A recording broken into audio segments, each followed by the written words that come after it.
Give thanks and praise. Much love and respect. So just a couple addendums, and I got to walk back a couple of my comments from the last show. Oftentimes, I mistakenly refer to the Germans when I really should be more specific and precise discussing the Nazis. I adhere to the philosophy that the Germans lost the war. They lost all the wars there, and that the Nazis actually got off quite scot-free, and now they've all moved over here. A lot of us know about Operation Paperclip, death by 1,000 paper cuts. It's happening. It's happening live and direct. So I just wanted to kind of absolve myself from that entanglement. It's a very dangerous entanglement. I also want to give credit where credit is due regarding Nietzsche, and also maybe remove myself a little bit from Jung in very specific ways.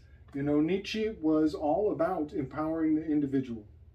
And in order for the individual to be free, he has to go to incredibly dark places. And going into those dark places is it is the wilderness. You are going into Hecate's domain. And it is an incredibly dark place to be. And the shadows are long, and the wounds are deep, and the need for stoicism is paramount. And in all those aspects, I think that Nietzsche is the fucking man.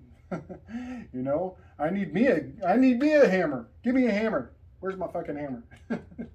So in certain aspects, Nietzsche is quite redeemable, but it takes a lot of work to find out how and why. So I just wanted to give credit where credit is due. And, also, while out of one side of my mouth, I'm big-upping Carl Jung. Carl Jung, the biggest hazard with him is this collectivism. And that has borne out a very seductive and destructive fruit in modern context. I think that both of these individuals, these well springs of knowledge and philosophy, I think they would both be rolling in their graves if they saw how their life works had been harnessed, utilized, weaponized, and launched onto the masses. So while I do find myself very much drawn to Carl Jung's philosophy and psychology, I know that in his time he could see what the direction of film was going to take. And so in a really far out way, not only was he prophet of the upcoming war in his day, because he knew what Nietzsche in what the book of Thus Spoke Zarathustra, what it was doing to everybody. I think he also knew what film and cinematography was going to build up into. And so I just wanted to kind of remove myself from any affiliation to either side of this, but I think it's important to see them as kind of a question, a call, and a response, a question and an answer. But too much of anything is a dangerous hazard. So I just wanted to put that forward that, I'm definitely down with empowering the individual, pulling the wind out of the sails of the collective. I'm definitely down with the Zoroastrian anti-sacrifice. We still have cops on the side of the road putting themselves in harm's way, willing to kill anybody and everybody in the name of a day's work as a sacrificial goat. They're literally putting themselves into traffic and exposing themselves to all the collective hatred so that they can feel noble. They are, it's scapegoat technology. And so that is sacrifice. They literally say, oh, the cops, they're so self-sacrificing. That's scapegoat technology. That's going to the Mithraic mentality. And the Mithraic order was Carl Jung's bread and butter. He was very deeply informed on this technology. So the dividing line between those two men and their bodies of work is it's next level significant. You know, Anakin Skywalker, they actually chose an actor that you would loathe to even watch go through the individuation process. And so many times, you know, it's always a lone gunman. It's always the one guy with Hawaii when they had the bomb scare. You know, they tell us in the news that, oh, it was just an individual. It was just a one guy who we left him alone for 1 second. He broke away from the herd, and then he accidentally pressed the button, and everybody thought they were going to die. So the vilification of the individual is always, always, always an ingredient of the collective mind's dream media to keep the herd in the corral. So I know that was a lot of ranting. It's going to be a whole lot of ranting. It always is with me. Just wanted to put that forward. Wanted to talk very quickly about the hammer spell. So the Hexen hammer is the witch's hammer. It's the Inquisition's. Oh gosh. It's the Inquisition's tool. It's the gavel. Hexen hammer is the gavel. The judge is carrying the symbol of the Inquisition. So recently in the headlines, a couple dudes got put in the spotlight with hammers. It was in the season of the witch. This was a Halloween spell. They were reminding the masses that the Hexen hammer witch hunt is still alive and well. And the Grand Inquisition is still running the show at the top. That's what the judge is doing when he bangs that gavel. And I find that very telling because we were just in the season of the witch. It was in Halloween time of year when the hammer, debacle was handed out, dished out like candy. It was a trick. That was a trick. And everybody took it as a treat. Another thing I wanted to point out is this amnesty, the amnesty spell. The amnesty spell is dark. It's so dark. Then, so first we get the hammer during the season of the witch, then we get Halloween, and then they're talking about the amnesty spell as we move into November. We are in the sign of Scorpio. Judas Iscariot was the Scorpio of the zodiac. So this amnesty spell is a Judas Iscariot Cosmo drama replay. And a lot of people are walking right into it in a very fascinating way. So we're here with Serpens Kaput. And there's so much. I'm going to derail myself. But we're moving through the season of Scorpio. And we've passed the Halloween. And now the amnesty has been injected. Just the word amnesty has people flaring up in outrage. I just wanted to point out that that is a reenactment of the energies of the heavens as we are rolling through Scorpio, because Judas Iscariot was distraught with regret for selling out the Christ. So he took his 30 silver coins. That's the 30 degrees of the zodiac. In the silver coins, that's the moon. That's the opposition on the opposite side. That's him going back on his word or his intentions. That's 180 degrees. He's going back to the silver of the scales, the silver of Libra, going to the bankers, going back to the money changers, and telling them, yo, man, I'm not so sure about this arrangement we made. And they say, no, we don't want the money because it has blood on it. And so he gets rejected and sent out. Well, we're going through a blood moon.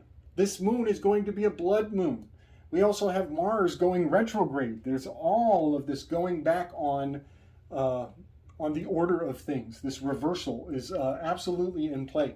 So the amnesty is essentially all the assholes who sold out their fellow man and some of their family members for the sting of the scorpion, and they're trying to go back and redeem themselves. And it's as though a lot of the collective are the money changers themselves saying, fuck you and your amnesty, get out of here with that shit, we're never going to forgive or forget. And so then Iscariot, he has to go and buy a burial plot for his progeny, and then he climbs up a hill and tries to hang himself from the top of that hill, but the rope breaks. He stumbles down the hill, and he takes a few steps into the burial plot, and then his entrails spill out between his legs. That is Ophiuchus. He is embodying Ophiuchus. Ophiuchus has the shape of a coffin in the constellation.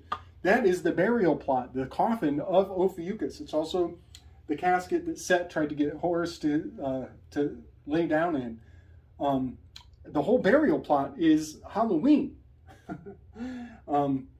So many things that are considered just news are not new whatsoever. This is the oldest story ever told, and we are being compelled in very clever ways to replay those energies. So I just wanted to kind of call that out and maybe take away some of the mystery behind why we're being fucked with so thoroughly, and put ourselves in the right, in the right mentality, not to associate with the bankers as though we are the ones who are going to give redemption to people, other people's mistakes. You can give them all the rope they want. They're going through a dark fall. All right. Elon Musk with his crazy goat outfit. That was a hail to Trump. Trump is the orange man bad. The Emperor card. The Emperor is an anagram for hero tramp. So Musk dressed up in the goat costume armor was very much, he was driving in his own car. That's like the chariot card up here. Big up to Juan Ayala for calling that out for what it was. Wearing battle armor. And he is the Tesla Bufu whatever. So he is very much like the chariot card. And I really dig what Juan was breaking out with that. But his costume with the goat on it was hail to Hero Tremp. Herotremp, Hero Tremp, which is the fourth card. And 4 on the Enneagram is the individual. Whose shadow is envy. And if you saw 2 videos back, we had Elon Musk very powerfully stationed in the position of the individual with a shadow of envy all around. So yeah, his little costume there was quite convincing that I was very much correct to put him in the position of the 4. And one more thing, I was going through the old Star Wars, and the beginning of Star Wars, the opening line is a long time ago in a galaxy far, far away. And it just freaked me out because I could see a fascinating Twilight encode of Elon Goat, I'm ego in a gay Lucifer, furry way. I am ego in a gay Lucifer furry way. Really creepy how that jumped out at me on the day that it was in the news. It was a Twilight decode out of one of the most famous lines ever spoken. It was very much channeling a lot of this tarot energy. And when I get done with this Star Wars project, which, by the way, is preparation for a big show we're doing with Juan Ayala on the One-on-One podcast. So all of this is a bit essentially me organizing my thoughts for a much larger presentation. But when I get done, this Elon representing the number 4 and the Hero Tremp Emperor card, it will make more sense once the vision is conveyed. But it just blew my mind that his little Halloween costume was also layered into the opening line of all the Star Wars movies. It's like a mantra. He was wearing the mantra, and a whole lot of Lucian energy potentially could be caught up in the trigger that he was embodying. All right, so we're trying to move forward and stop ranting so much. So, one quick thing I wanted to also put forward has to do with the work I'm about to lay out may not be original to me. Somebody else may very well have already made these connections and assertions in the past. I feel like I have heard somebody correspond Luke Skywalker to the Fool card long ago. And so if that's true, if somebody else has connected Luke Skywalker to the Fool card, then it's possible that they have seen these correspondences in full. But I do not know who would have laid claim to that. And I don't want to search it out either, because I want this to be my project and my experience of this. You know, it would really suck to go watch somebody else make the claim long ago that these correspondences are valuable. They're very valuable. They're giving me a lot of insight on a great many things.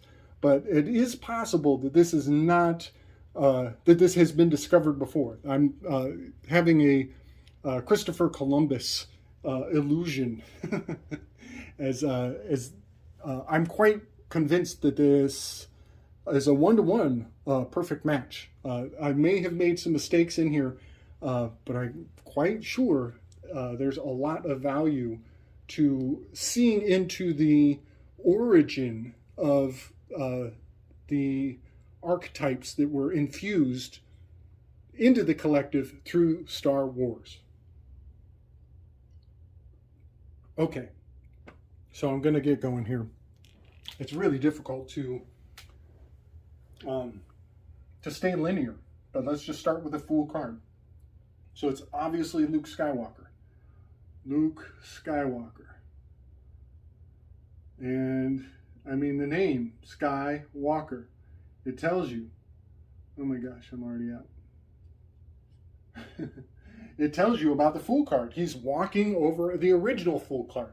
And now something, a very important distinction is the Rider-Waite, the standard Fool card, he's moving from left to right. He's actually progressing to the left, kind of like a left-hand path. He's leaving the earth behind and walking off a cliff, as though to tell you that the adventure, the journey, the hero's journey is skybound. It's upward. It's an upward journey. It's an exaltation, a lifting.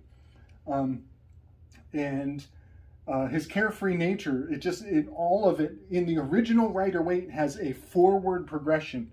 If he's going to fall, he's going to fall forward. And what is an inversion to that in the Thoth Crowley deck is that this Fool card is experiencing a fall backwards. He's not having the hero's journey going out into the world, lifting up into the heavens. He's actually falling backwards. You can see his heels. He's tipping back on his heels. So in a very significant way, the Fool card is not embodying the original Fool card. It's actually retrograde. It's going back. It's running away from the adventure. So there is a retro inversion going on with the nature of the Thoth Crowley Fool card. Now, in the original Star Wars, Anakin is depicted standing on a cliff at least 3 to 4 times. So often he is standing on the edge of the cliff looking skyward, like the original Rider-Waite Fool card. And his animus, the little dog next to him, is C-3PO, or R2-D2, standing next to him. Now, I'm going to bring a lot of graphics in on this one. And in fact, I'm going to have to break it into segments because there's so much. I don't want to miss any details. But I've also taken the original Rider-Waite Fool card, and his whole shape and his whole entire demeanor is the Orion constellation, which is wild because I want to start my tarot cards constellation-wise. I want to start them down here with Scorpio. I want to correspond the Fool card with Ophiuchus in a major way as he's stepping off the zodiac leaving the collective behind and going on his individual journey. But I have found many ingredients to Orion deeply encoded into the original Fool card, as there is Canis Minor right off the foot of that hero in the sky hero, who is also Atlas. Orion is Atlas, and Atlas in reverse is Salta. S-A-L-T-A. Salta means to jump. So Atlas, Orion, is jumping off the cliff. The hazard, so I have to take the constellation Orion and flip it upside down. And you will see that the bag over the Fool's shoulder is actually Canis Major. It's the big dog, the overdog. It's also his placenta. And the dog at his heel is Canis Minor, the little dog. So that's the underdog. The Fool is much like the underdog, taking a large leap of faith. And he's actually, the cliff, the hazard that he's jumping over or off of, falls down into Auriga, the constellation Auriga. Let's see if my star chart... Oh yes, so this is upside right. This is the way most people depict Orion. I have flipped it upside down, and Canis... Damn. Oh, plastic. Canis Minor is right here on the heel of the Fool card. Canis Major is up here with his bag. So you do have to take a lot of liberties to see the truth of this inversion. The foolishness has to be flipped in reverse. And when he's jumping off of this cliff, the hazard he's jumping into is Auriga, the charioteer, almost hiding below the cliff, which is funny because the charioteer has a goat on his shoulder and two goats on his kidneys. He has kidneys, the two goats behind his back and one goat on his shoulder. And goats climb the cliff. So the cliff that the Fool is jumping off of has three goats underneath his feet. Very, very profound. Some of these revelations of how the tarot cards fit into the constellations. Luke Skywalker is the Fool card. He gets knocked backwards by one of the Sand People. And C-3PO falls backwards and makes a hilarious sound effect as he falls backwards when the Sand Person scares them. The Sand Person's eyeballs are all crazy and wild-eyed, much like the Fool card's eyes are crazy and wild-eyed. A lot of mind control programming intrinsic to this particular Fool card. He's kind of creepy. He's even got horns like the Sand Person. Luke Skywalker gets knocked back on his heels. You see his feet fly up in the air. All of it, and it happens up on a cliff. Skywalker's looking down with the binoculars. Sand Person jumps up, knocks him with the stick, and he goes flying backwards on his ass and gets knocked out, actually. So yeah, a lot of it's like a trust fall, you know. It's so typical of Crowley to invert the Rider-Waite and to turn things in reverse. And George Lucas was going along in stride. And later on in the bar, when one of the crazy Pygmalion-looking alien guys tries to fight Anakin, he actually knocks Anakin back again. So he goes through multiple falls, but he's falling backwards, like this Fool card. Not like the hero's journey of the Rider-Waite deck that is moving forwards in its original intention. So typical Crowleyan inversion. Think that's all I wanted to say on old Luke. And it's funny, you got George Lucas, right? So George Lucas is giving himself an attachment to this initiatory value of the beginning, the zero. I think that's all I had to say. I always watch my own work and say, oh, I forgot that, I forgot this. We're going to move from the Fool and we're going to step into Chewbacca. Station number 2, Chewbacca. This is Chewie. He was called the first mate of the Millennium Falcon. That is a primate. He is the prime mate of Star Wars. He's the gorilla ape-man Sasquatch. Very, very, very powerful. And he is in the Station 2, corresponding to the Magi card, because this is the prime. This is the first card, number I, is Roman numeral 1. So Chewbacca is the primate. Further confirm this assertion, Chewbacca is a master of assembling. Whenever something is broken, Chewbacca is always the one running in service to do the repairing. When C-3PO falls apart, Chewbacca is the one who goes and collects him, gathers him back up, and goes above and beyond as a giver. He's also hairy. Chewbacca is hairy.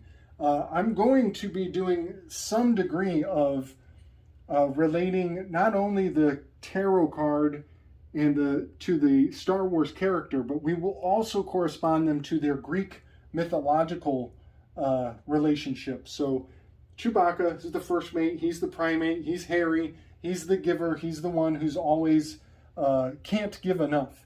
And he is a master of assembly, which is the original Rider-Waite tarot deck card.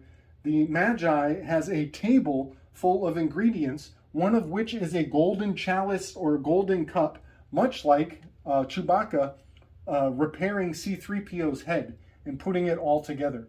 The correspondence of a head and a cup has some dark implications. The old Skull and Bones headhunting cult is definitely being very subtly revealed in Chewbacca putting together the C-3PO character. Try to think, there are so many more things. Not only is he a giver, he's very prideful. So many times when something happens, Chewbacca gives the affirmation of his Wookiee roar. So I think I'll leave that where it is. We'll move forward from there. I'll bring some visuals. One more thing. One more thing. Very important. Okay, so many more things, so many more layers. Chewbacca is an archery. He has the crossbow. He's the archerer. This is correspondent with Sagittarius. In Sagittarius, there is a centaur. There is a centaur constellation, and the centaur usually has a spear, whereas Sagittarius itself is an archerer. But the centaur is half horse, half man, kind of man goat. He's a Wookiee. He's a hybrid. But that gives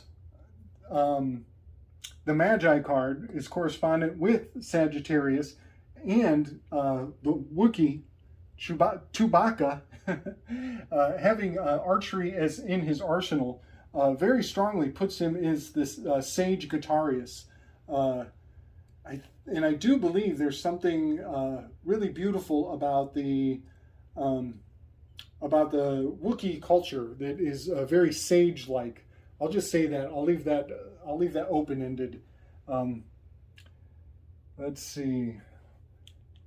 Yeah. Oh. Also, God, there's so much to say.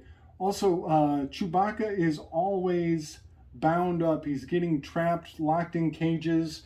When they fall in the dumpster, he wants to get out. He's desperate to escape. The Ophiuchus is down here, right between Sag and Scorpio, and the South Node, which I've previously pointed out that this is powerfully correspondent with shackles. The South Node is the shackles that Hera is so frequently depicted locked in place in her statuary, both in the East and in modern day with the Libra. Statue of Liberty, excuse me, still has shackles on it. So the old Wookiee, hostage Wookiee trick is also encoding the lunar standstill that is integral to the station of Sagittarius. Whoo! Man, this is going to take forever. I'm going to take a break so I don't F up and screw the pooch. Because I have so much more to say and so many more proofs. It really is quite the adventure to share and try to bring concise vision of the remaining 7 proofs that Star Wars is all about star awareness and the sweet magic of the constellations that steer the consciousness of many of us and our ancestors, bringing the light codes down for us to ponder and marvel upon. Okay, much love and respect, everybody. Peace and love.